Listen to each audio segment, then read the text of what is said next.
So update 12.4 is here, and we're going to take a look at what's new and changing this month. To start off with, of course, the Pan-European Destroyer Split is coming to early access.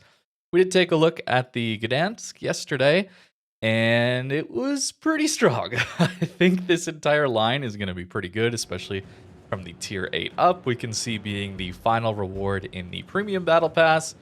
Really, what sets these destroyers apart is the gunpowder, really.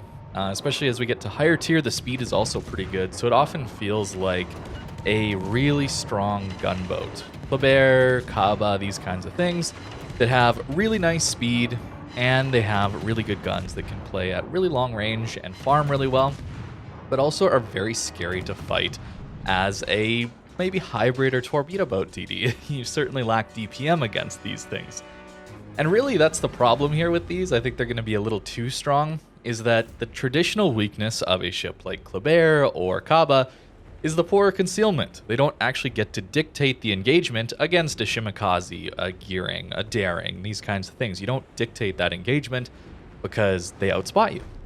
The problem here is you just pop your radar and you just instantly know where that DD is. And chasing down destroyers is very, very easy here. And I don't know, it just seems like a little bit too much power, like mitigating just that massive weakness that most of these gunboat DDs have is maybe a bit too much. We'll see though. I just think it's just a little too strong. But I certainly had fun playing them. It's very nice and comfortable with the shell velocity. And of course that radar giving us a ton of utility to contest cap zones and really push back a lot of destroyers. We're also finally getting the return of Convoy, a different battle type here, where one team has to escort a convoy to a desired goal, and then the other team is tasked with destroying it. Pretty cool game mode, although personally I don't find it as enjoyable as Airship Escort.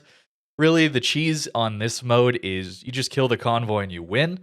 They're a little too easy to kill in the past, at least. We'll see if they've got any changes here for this one, but I think the really cool thing about Airship Escort was the airship was immune to damage. Like, you couldn't take it out. All you could do was slow it down or speed it up. Really, that meant a lot of the fighting took place player versus player, rather than one team desperately trying to defend these bot convoys and then the other team just sinking bots because they take a very predictable path and are pretty easy to hit. As we can see here, the bot behavior has been slightly updated. These ships will now change their speed to evade torps instead of changing course, which means if you have a ship like Shimakaze, you just dump torps along their traveling path, and it's very unlikely they'll be able to change speed enough to dodge them. So we'll see. I'll definitely give it a shot, but again, Airship Escort was a little more interesting to me. Pan-American cruisers are finally fully released. This is great. Been very excited to get my hands on the tier 9 and especially the tier 10 here. Of course, the gimmick being the special combat instructions, which reduce the cooldown on your consumables. Assuming you're hitting your target a reasonable amount, this is not a hard buff to gain. And it gives you a pretty extreme amount of healing, especially. The heal is very strong on these ships. Combined with the combat instructions, you can heal very regularly and for quite a bit. So maybe an aggressive cruiser playstyle, which I'm all for. I really enjoy the closer range engagements, as you know. So if a cruiser can do it, I'm all for it. The dockyard, of course, is still going on if you're looking to obtain the Daisen. Although this one really wasn't all that interesting to me, so I don't blame you for necessarily skipping out on this one. But you do need to finish it if you want to in this update. The Battle Pass, as mentioned previously, does have the split as the final reward. Again, getting you that leg up in the new tech tree, as you don't have to grind the lower tiers then if you do manage to complete this Battle Pass. Unfortunate, we don't see an interesting new premium dedicated to this line coming with it or something like that. But this does seem pretty typical of the end of the Battle Pass when there's a new early access line. They seem to like giving us the tech tree tier 8, which is still a nice reward. But it would be cool to see maybe a premium here in the Battle Pass as a little bit nicer reward in the long run.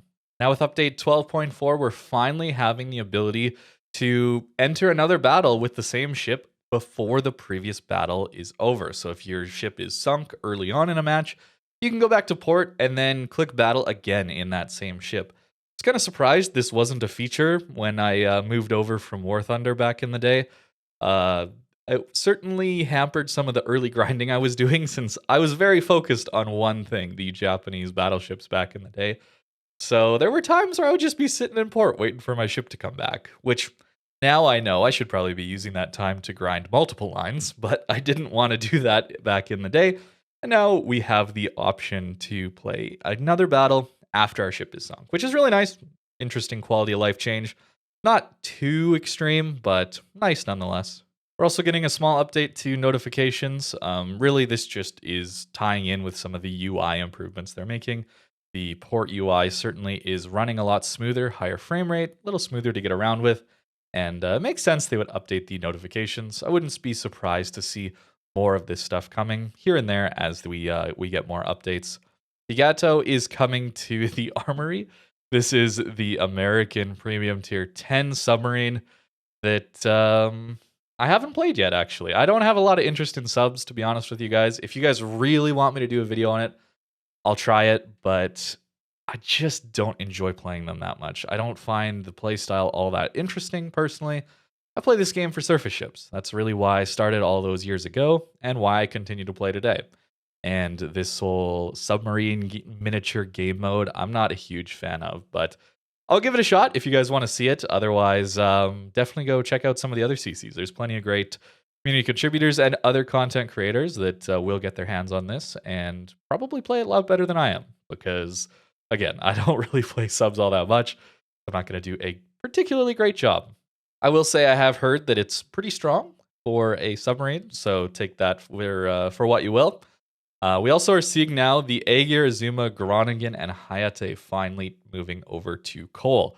I think if you waited and you had a ton of free XP, well, you were warned for quite some time now that these were changing. But honestly, the free XP was quite a bit to get some of these, especially Hayate at 2 million free XP, where the other ones were 1 million. So Hayate was double the cost. And we could see here it's only 10,000 more coal.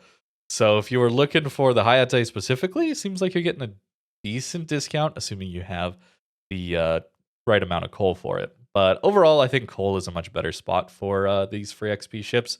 Honestly, a lot of times free XP is put towards the research bureau these days, used to reset lines and then grind back up for them for free, using the free XP rather than playing the ships themselves. Clan Battles, of course, is coming back again Wednesday, Thursday, Saturday, Sunday.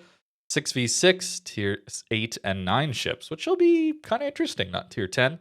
Of course, one of the major issues with the pan-European DD split is clan battles, and Kings of the Sea specifically for competitive game modes. That stealth radar is pretty strong. Of course, you only have 10 to 12 seconds of it, but when you have a team all focused on a single target and they know the radar's coming, everyone holds their shot, that's where that radar becomes extremely powerful at killing DDs, not just for getting information where those hybrid and torp DDs are. Brawls are coming back, of course, and this first one jumps out to me as kind of interesting. 6v6 tier 10s, and you can participate in a division of 6. So not maybe a more chilled out version of clan battles. I don't know. Kind of interesting to see that here. Of course, we're going to see 4v4 in tier 6, other brawls here, tier 7. Pretty interesting to see the first one, especially letting you div up with 6 people. If you got a bunch of buddies in your clan, this could be a fun way to spend an evening. Now, getting towards the end here, we got some small content additions.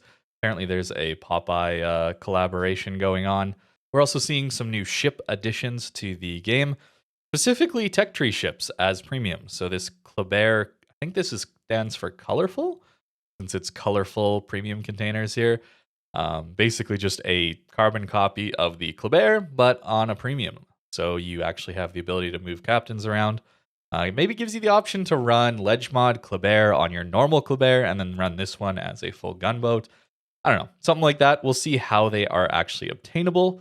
Wouldn't be surprised if they're reasonably expensive. The super container changes are also coming in this update, so depending on how you view that, certainly not getting better on the rewards from a super container, although super containers have never really been that rewarding in my experience. Those flags are often the base reward, which is not all that amazing, or at least now we're getting the gray boosters, a bunch of gray or green boosters, not all that amazing from the super containers. And a few other containers being added, a little bit of changes here and there, a few new camos being added to the Distant Voyages container, but not really all that interesting to me personally. Game balance changes. There was a bug here, I guess, with Ryujo. And a big one here, sneakily, is the Eye in the Sky skill. This is something I really enjoy on a lot of cruisers that play open water with their spotter planes. Venezia, Hindenburg is also a really nice one with this one, where you typically don't need the full duration, or at least this is how I thought of it. You don't need the full duration of the spotter plane. You just want it up more often. And now they're actually buffing it by totally removing the penalty on the duration. So to me, this is even more of a no-brainer pick now on a lot of cruisers. It's really, really handy to have. This often allows you to take reload mod instead of range mod on a lot of these cruisers, buffing their DPM even further, which is always nice on a lot of those open water DPM ships. And it looks like we also have a few more bug fixes, specifically the one where you're not able to shoot as a result of clicking on the minimap for some reason. So that's nice to see. No longer have to deal with that. If you were wondering, the best way to deal with that was to click on the minimap again, and that usually would reset it. So there we go, update 12.4. Not a lot added in this one, honestly, but the European DDs look pretty amazing. Again, these ships are very, very strong because of that, mitigating the weakness of a traditional or concealment gunboat DD. You no longer have to worry about where is this hybrid or torp DD coming from? Where is he spotting me from? You can just pop your radar and you'll know exactly where they are and possibly even able to run them down. So that's it from me. Thank you very much for watching. Let me know what you think in the comments down below, and I hope you have a great rest of your day.